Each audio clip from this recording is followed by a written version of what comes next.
believe we're ready, and it's 9 o'clock. So I'll call the meeting to order.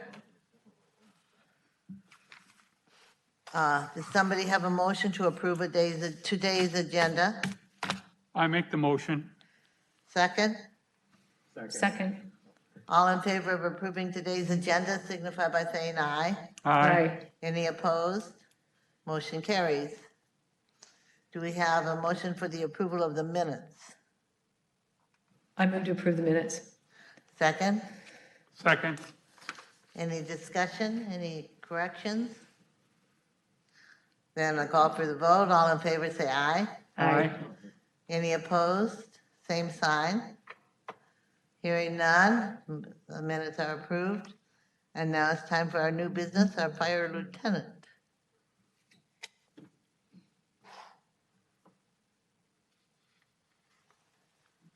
Hey, good morning. Morning. So on the fire lieutenant, we are asking to change the minimum qualifications. You should have a memo in front of you. Currently, it reads, requires 1 year completed service, year of service as firefighter engineer with the Davenport Fire Department. It also requires a valid Iowa driver's license and must maintain throughout the duration of employment. However, as we continue to increase the qualifications for firefighters in leadership roles, we are asking to go ahead and include the Instructor 1 certification. However, we would ask for exemptions to be made based on class availability. So we would still continue to keep requires the 1 year completed service as firefighter engineer with the Davenport Fire Department. And we would also keep the requires a valid driver's license, which must be maintained throughout the duration of employment. Why the change? Why the change? Sure, let me go ahead and Jim Morris, our fire marshal, I'll go ahead and ask him to step up.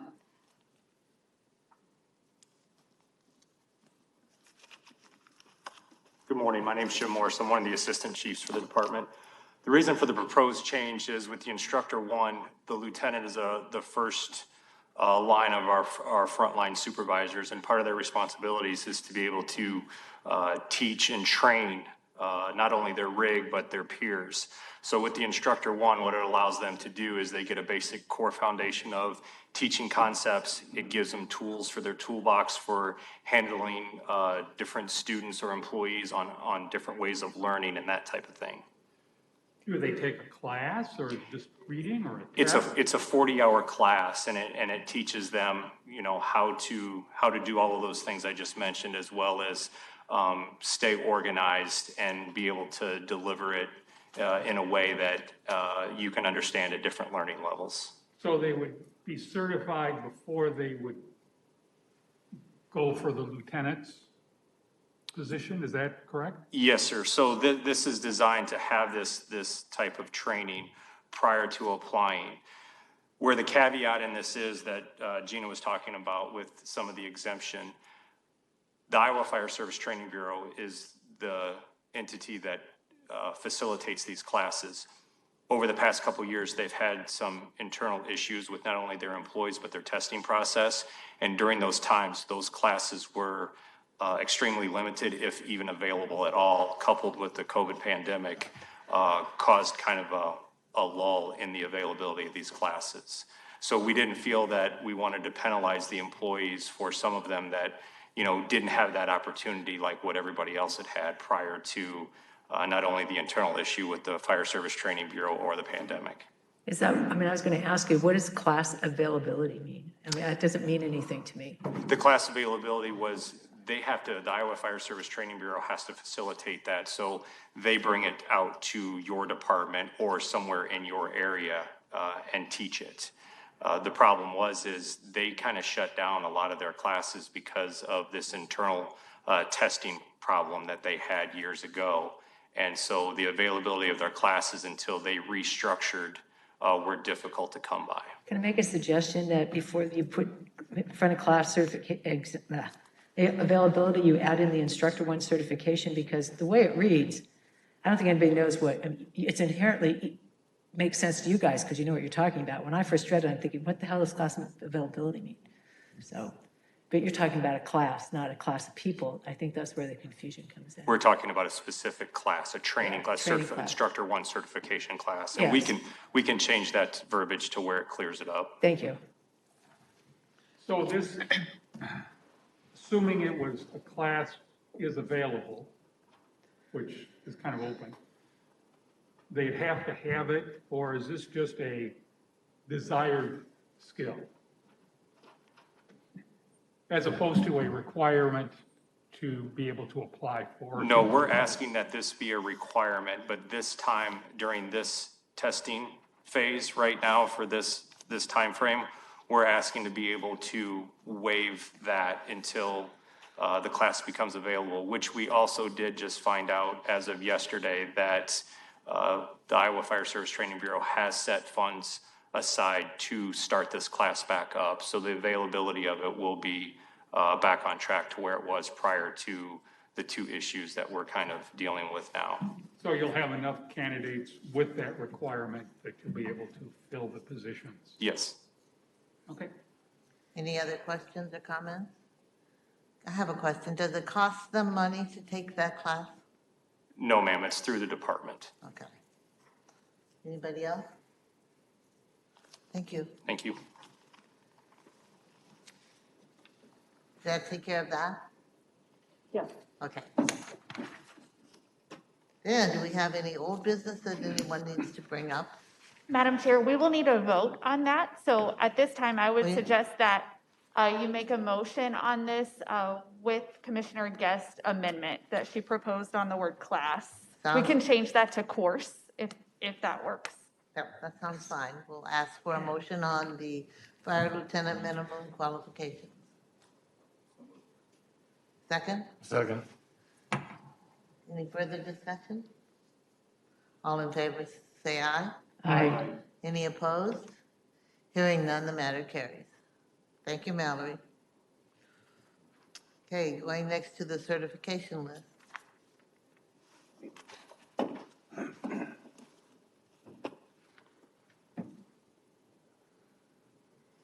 Okay, good morning, Commissioners. Who is ready for spring? Yeah. I definitely am. Thank you. So I'm here to report on the finalization of our third back-to-back hiring process for Davenport Police Officer. This process started, I was before you in November to discuss. We accepted applications from November 18th through December 20th. We had physical ability testing hosted on 3 dates. And I want to make a quick comment on this. We our host for these physical ability testing was the new Downtown Bittner YMCA. And they were a phenomenal community partner for us. And I followed up with Ashley Davis, who's their executive director, after our testing had completed. And she was thrilled. She said she had more comments from members and her staff on having the police officers there and being able to interact with them and the members and the guests was just phenomenal. So I think that is going to be a long-standing partnership as we move forward in future processes. I saw you guys down there. Oh, you did? I did. I knew you wanted the test too, didn't you? No. Oh, okay. Well, we'll let that slide. But thank you. Yeah, thank you for that. Then we went to the written examination, of course, followed by the polygraph and background investigation, and then the final interviews, which we just concluded yesterday. So this is how it shook out. We had 93 individuals apply through this third process.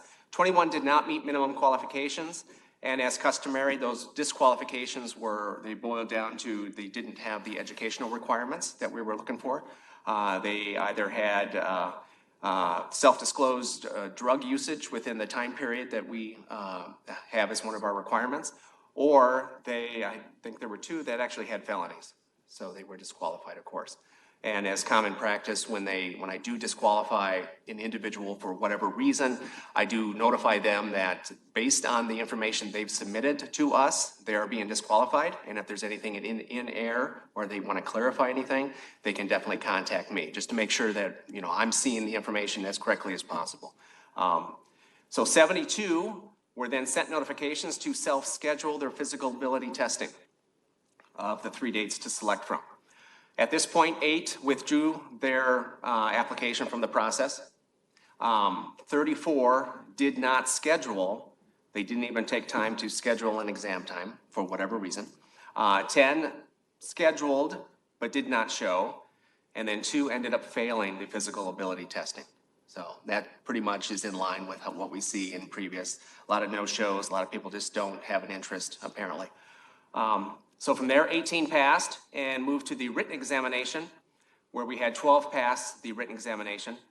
And at this point, 11 moved into the polygraph and background investigation.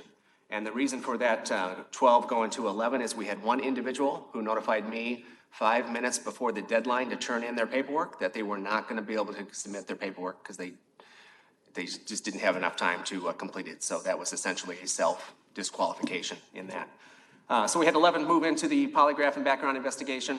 1 voluntary withdrew in this time, and then 2 failed the background investigation. That moved 8 into the final interview, which we hosted yesterday. Of those, 3 did not pass the final interview. So we have 5 on the certification list for your consideration today. I would entertain any questions. Ms. Guest. Could you give us some reasons why people failed the final interview? The final interview. So it's a panel interview, encompasses the chief, the major. It was Captain Imming, Captain Biggs, and Captain Brown, our 3 captains of our 3 service areas of consideration in the police department. And Malavika Shrikande, she's our community member. She's the chairwoman of the Affirmative Action Commission. So it is a scored interview. It covers areas as far as personal qualifications, diversity, the role of police officers, and career and impact. And every single rater is rating the responses on those questions, listening for those key words. And the matrix that we use is a 6, 7, 8, 9, 10. 6 is weak, 7 is poor, 8 is adequate, and that's kind of the midline where we're looking to get everyone's response. 9 is strong, and 10 is exceptional. And then everyone has to score at least an 8, which is an adequately answering based on the average of all those. And some just don't come prepared to comprehensively discuss their qualifications or their interest in the career. So, but I definitely, every time, even in the previous times and then this time, I offer constructive feedback to those individuals that don't pass and they want to hear that. And we've had that happen. We've had that work. We've had some individuals who've not passed the interview in the past, this very last time. But this time, based on receiving the feedback and implementing the feedback that we provide, they passed. So we do have an individual that's on the list that listened. So, great question. Thank you, Ms. Do Guest. they get a clue somewhere as to what are these key words? No, but they have, as we ask the questions, they have the questions right in front of them so they can refer back to make sure that they're covering all the points that are asked. So we definitely aren't trying to trick anyone, but we are hoping to hear from, people just need to be able to sell themselves. That's what it boils down to. Anybody else? Good Question? point. How long does that examination or that test take? How long does it take? The final interview? It's roughly 20 minutes. Yeah. Mhm. We schedule them every half hour, but it's roughly 20 minutes of time. Now, in some, we're done in about 5. And what are the educational requirements? The educational requirements are you have to have at least 30 college credits, or we do offer some educational substitutes, because not everyone does go to college, but if you have a year of active military duty, that would substitute for those 30 college credits. Or if you have 1 year as a certified police officer, that also would be a substitute. So. Okay. I have one more question. On the other ones list that we're certifying, we usually get the breakdown of ethnicity and age and gender. I don't see one for this. So on the certified list that you've got, they're all male, 3 Caucasian, 1 African American, and 1 Asian. Unfortunately, it's another list, though, without gender representation. So that's a struggle. Of the 93 applicants, how many were female? They were 12.5% of the total. A 0.5%, huh? Yeah, you rounded up. Anybody else, any questions? Okay, thank Okay, you. excellent, thank you.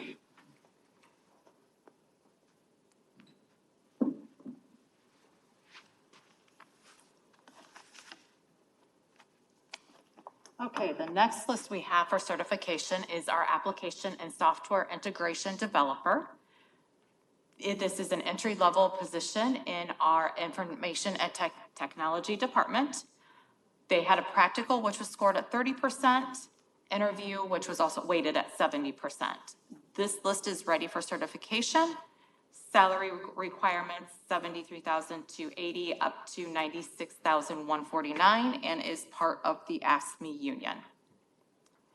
The minimum qualifications are bachelor's degree in computer science and 3 years of work experience or equivalent combination of training and experience. They must also pass a background or a criminal background check as prescribed by the city of Davenport and must maintain residency throughout the duration of employment in the state of Iowa. We had 8 applicants. 7 of those applicants or candidates were qualified and they were invited to participate in a practical. 3 candidates passed the practical. 3 of them were invited to interview. 2 candidates passed the interview. 2 candidates passed the background check, and we do have 2 that are on the certification list. Okay. And then we do have a breakdown of the statistics as well. Okay. Any questions?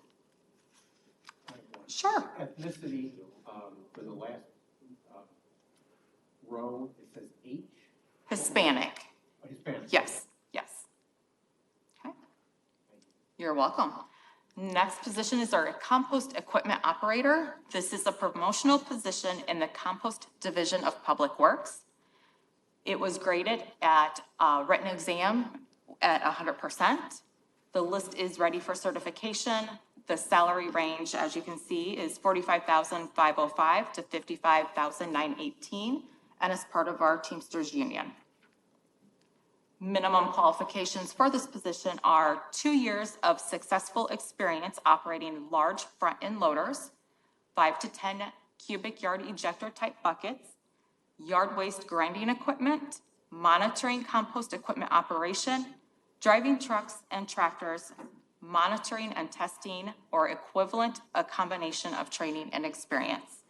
They must also possess a Class A commercial driver's license and may be required to pass State of Iowa certification.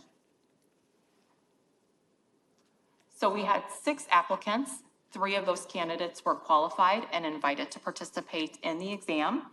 2 candidates passed and 2 are on the certification list. And then our breakdown of statistics. Any questions? Okay, move on. Revenue coordinator. This is an entry-level position in the revenue division of the finance department. The written examination was graded at 30%. The interview was graded at 70%. This list is ready for certification. We have our salary requirements, and this is part of the AFSCME union. Minimum qualifications, it does require an associate's degree in accounting, bookkeeping, business or related field, and 3 years of experience as an accounting clerk, or an equivalent combination of training and experience. They must pass a criminal background check as prescribed by the city, and again, maintain residency through the duration of their employment. We had 50 applications. 45 candidates were qualified and invited to participate in the examination. 13 candidates passed the examination. 3 did score below a 70%. 26 did not show, and 3 did withdraw from the process. 13 candidates were invited to interview. 11 candidates passed the interview. 1 scored below the 70%, and 1 withdrew. So we have 11 candidates that passed the background check and 11 on the list ready to be certified. And then a breakdown of our statistics. Okay. Questions? Okay. Can I go back to the statistics? Yeah, sure.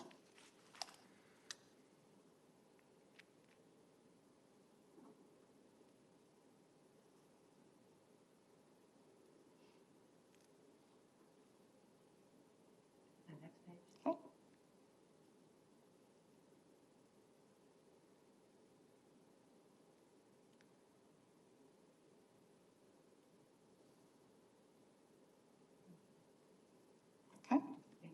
welcome. Next up is our transit operator. This is an entry-level position in the transit division of the Public Works Department. The written examination was graded at 100%. The list is ready for certification, our salary range, and this is part of the transit union. The minimum qualifications include an equivalent of 6 months of successful work experience in the operation of a vehicle on public thoroughfares, must possess a valid commercial driver's license issued by the state of Iowa and maintain it throughout the duration of employment. Motor vehicle record must be free of moving violations and convictions for 3 years. They also must pass a criminal background check as prescribed by the city of Davenport, and again, maintain residency throughout the duration of their employment. We had 24 applicants, 19 were qualified and invited to participate in the examination. 14 candidates passed and 5 did not show. 13 candidates passed the background check and 13 are on the list to be certified. So for the 6 months of successful work experience, does Uber count for something like that? No, let me double check, Barla. I believe it does not, because to drive Uber, you do not need a CDL. Yes, that is correct. Well, those are 2 separate requirements. I think it's kind of ambiguous, honestly, as to what that's supposed to mean. Sure, okay. We can make that update then for future. Is that? Okay. Any other questions or comments? I have a question, but it's Sure. back about the policeman. Oh, That's all right, we can probably answer it, it's pretty simple. sure. Is there a residency requirement for policemen? Yes, there is, based on civil service law in the state of Iowa and also our local civil service rules. They have 2 years to become a resident of Scott County or the eastern meridian of Muscatine County. Okay, So they do have to reside in Iowa. but and it's the within- county, not the city. Yeah, it's not specific to the city. Yes, correct. Okay, Okay, thank you. excellent. And then our statistics. Any other questions? Okay. Thank you. Okay, then, we'll take the list. Is there anybody who wishes to take one of the positions individually? Otherwise, we'll take the list as a whole. Fine. Okay, do I have a motion? I'll make the motion. Second? Second, Okay, we're asking, the motion is that we approve all of the lists as presented. All in favor, say aye. aye. Any opposed, same sign. Hearing none, the motion carries. Now, is there anything else that we've missed? Just one quick announcement. We have hired an HR director to replace me. She will start with the city on February the 22nd. So at your March meeting, she will be here with you. One thing that I plan to put on the agenda that you're supposed to do at your January meeting is elect your chair and then also appoint the clerk of the commission. But because I knew that we had a new director coming, I figured we could just take all of that as a package at the March meeting. But I did just want to let you know that when you see that on the agenda, that's what it is. And we're very excited to welcome Allison Fleming as our next HR director. Can we ask you where you're going? I have transitioned to be the CFO. So I'm still with the city, but just have moved upstairs. Congratulations. Thank you. Okay. All right, anything else? Then I'll entertain a motion for adjournment. Got it? So moved. Second? Second. All in favor of adjourning? Aye. Aye. I'm sure no one's opposed. And remind you to stay around to sign the paperwork, and that we have our next meeting on March 10th, where I presume we'll meet the new HR director. Okay. Thank you. Nice job, Gina.